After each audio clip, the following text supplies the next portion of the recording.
Hi guys, welcome to TFA Files TV. We are back again with the latest breaking news. Unfortunately, nyaya dzatakuigirai inyaya dzisina kunaka guys. Tom Jones, one man, one conqueror, ari kurwara zviri serious.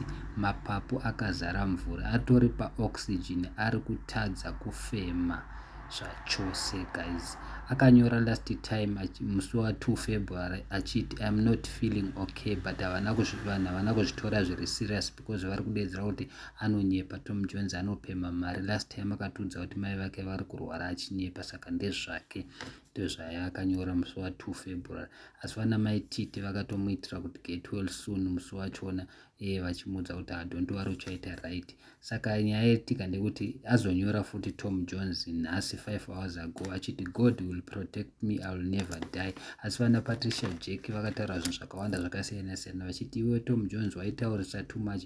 Vana mai Titi nevanhu vako Kate family vari kutadza kumira newe, chii chakadaro chinenge ngozi. Isusu tinongoti kuna Tom Jones ola one man one kokiro get well soon.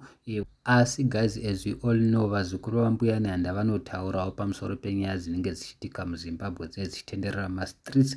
Aripo mumwe munhu auya akati haana respect munhu uyo pamuromo kunge munhu wechikadzi mulife, be humble, you don't know kuti mangwana unenge uri kupi. Mumwe munhu akati this guy is so abusive, apa kutuka zvinyadzi achituka nevasina mhosva, naye aingohakira nyaya dzevanhu and he ended up akutuka nevabereki vevanhu. But mamwe macomments guys hazvidi kudaro. Aripo mumwe munhu auya akati iye akasafa nemalungs iwaya, these comments will definitely kumuuraya chete, achafa chete. Mumwe munhu akati haana kana basa uyu, chero akazorora murugare ndeikoko. So vanhu vakawanda vari kudedzera kuti Tom Jones aituka vanhu too much and aitaura zvinyadzi, aingohakira panyaya dzisiri dzake, hatina basa naye. Vamwe vanhu ndo vari kudedzera kuti aiwa ingwana aituka vanhu achitiratidza mari dzaaihora, mari dzaaipuhwa kuFacebook, asi haana sendere, because nyaya